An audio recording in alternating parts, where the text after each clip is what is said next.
In this video, I'll show you how to use Roll20's advanced dice rolling functionality. We'll see how to drop the lowest die roll out of a particular set of dice, or how to keep the highest one. We'll see how to have Roll20 re-roll dice for you, and how you can set the specific conditions when it should do so.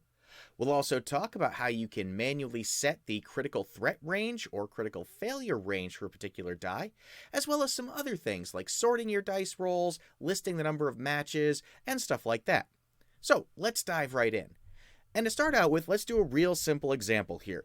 If you've created a character using die rolls for, say, D&D or Pathfinder, you know the deal. You roll 4d6, and then you take the sum of the highest 3 dice. So for me, that would be 6, plus 4 is 10, plus 5 is 15.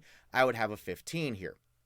Well, we can have Roll20 do that for us. If I say /R 4d6, and then D for drop, and 1, then Roll20 will drop the lowest die out of the 4 that I've rolled. So let's do that. All right, so here you go. You see 6, 5, and 1, that's 12, and this one that's grayed out is the one that was dropped. So we automatically dropped the lowest die roll. Now, you can change the number that you want there. If you want to drop the lowest 2 dice, you could do that too. You can see here, we have a 6, a 4, a 2, and a 1. We dropped the 2 and the 1, so we got 10. So you can have Roll20 drop the lowest dice for you if you'd like to. That comes in really handy when you are doing character creation. Now let's talk about re-rolling, because one of the DMs I used to play with had a house rule where he said you roll 4d6, you drop the lowest, but he would let us re-roll 1s or 2s because he wanted our characters to be stronger, because he had a habit of throwing a lot of overpowered things at us. Well, what we can do then is say 4d6d1, but then we want to re-roll 1s and 2s. So what I'm going to say here is R for re-roll, and then 1, and then R again, 2. So this is saying we're going to roll 4d6, we're going to drop the lowest one, and then the R means we're going to re-roll 1s and 2s. So let's do that. Okay, and here you see that we rolled some 1s and 2s in this one, and so we automatically re-rolled those as we went along, and so we ultimately came out with our 12. Now, there's another way I could have written this. Instead of it being R1, R2, I could actually say R and then the less than 2. And in this situation, R less than 2 actually means less than or equal to 2. So mathematically, it would be this. But Roll20 doesn't use the equal sign in this syntax. It just says R less than 2 means it's going to re-roll anything 2 or lower. So if I roll that again,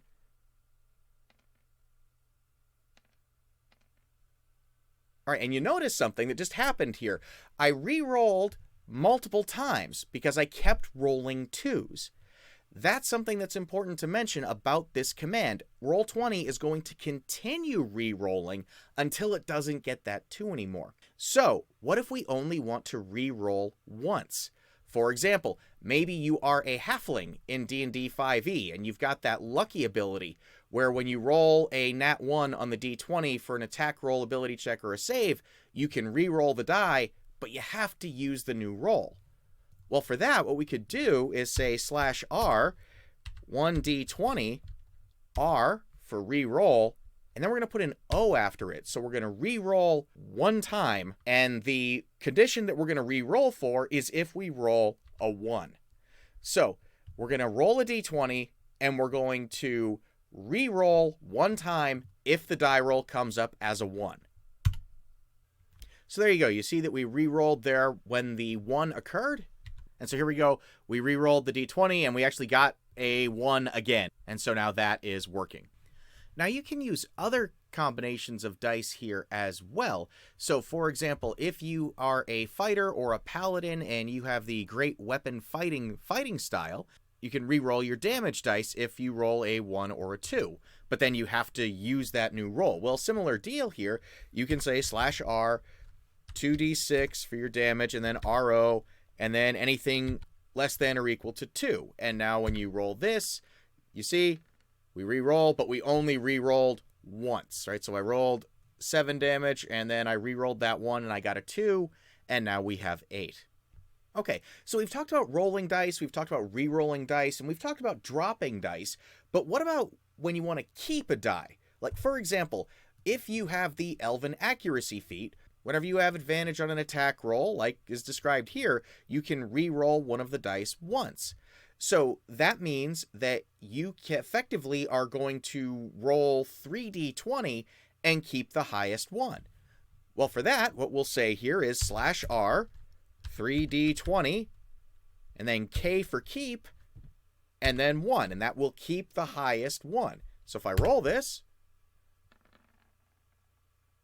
you can see we rolled 3d20 and we kept the highest one. So that's what happens when you want to keep the highest number or drop the lowest number, but what about when you want to, say, keep the lower number? What if you're making a roll at disadvantage? Well, what you can do there is, say, roll 2d20, and then we're going to keep the lowest one. So KL1 for keep lowest one. So there we go, we're going to keep the 3 out of that. You could also take it the other way. You could say roll 2d20 and drop the highest one. So DH for drop highest one. And you get the same thing. Unless, of course, you roll the same number like I just did. But the concept applies. You can see that we've grayed out one of the dice.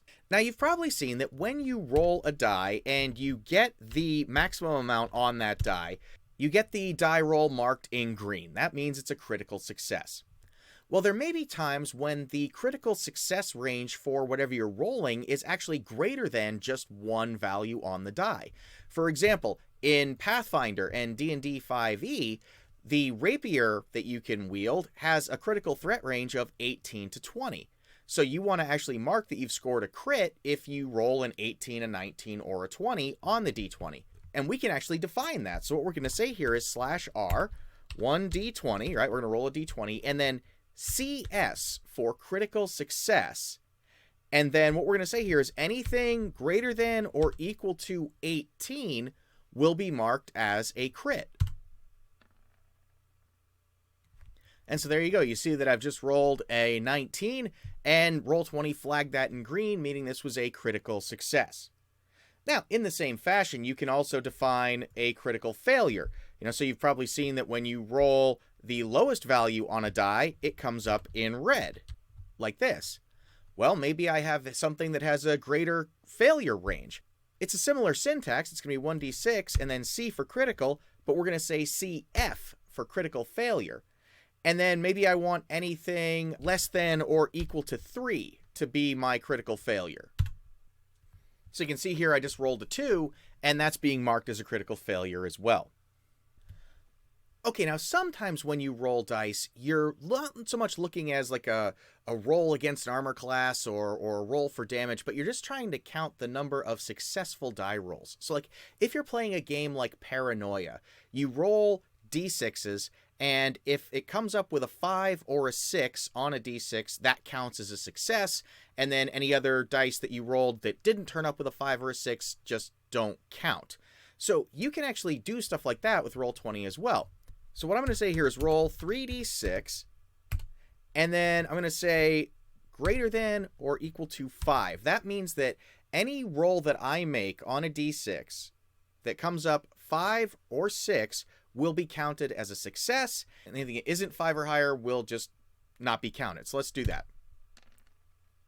Okay, so you see I rolled 1 5, so I got 1 success out of that. If I do this again, another time I got 1 5.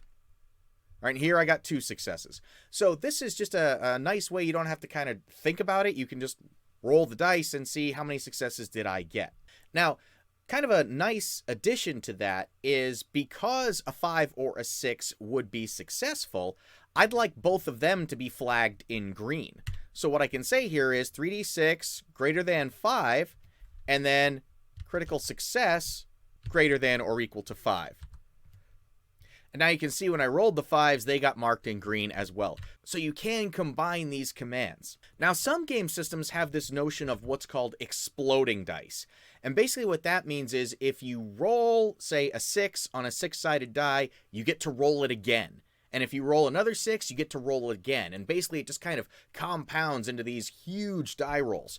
Well, Roll20 supports that as well. If we say roll, and let's just say 5d6, and then we put an exclamation point on the end, that tells Roll20 to roll again when you get a 6. So let's see how that works. So here you see we rolled 5d6 and we came up with 2 6s, so we actually rolled those dice again. So we had a grand total of 7 dice get rolled here for a total of 29.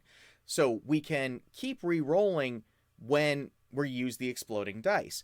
There's another parameter you can use when you're dealing with exploding dice. Let's do 5d6 again, the exclamation point, and I'm going to put in a 1. And that means we'll explode on a roll of a 1 rather than the roll of a 6.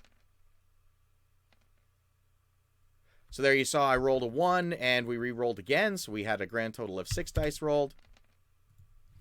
Now there are a couple of other bits of functionality I want to mention while we're in here. One of those is the ability to define matches.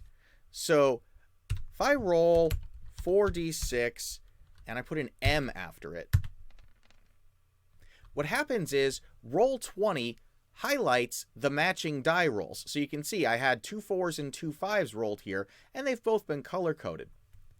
Now, that may be handy for what you're doing. You can also put in 46M and then T. And now what we're going to do is just total up the number of matches that were performed.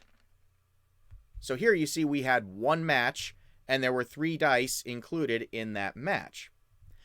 Now, sometimes what you want to do is say, well, I only want to know if there are 3 dice that match. So I'm going to roll 12d6 now, and I only care if there are 3 dice that match. And let's see what happens now. Okay, and you can see that these are now color-coded. We've got our 3 4s that came up, and there were 1, 2, 3, 4, 5 6s in there. So those were 2 matches that took place. I can take this a step further. I can say I only care about matches that are for the numbers 4 or higher. So if I run this, we're going to say roll 12d6. There need to be 3 matches, and the values matched need to be 4, 5, or 6. Okay, so here you see that we have 3 1s in this, and we have a couple of 3s, but these do not count as matches because they're lower than 4. So if I do it again,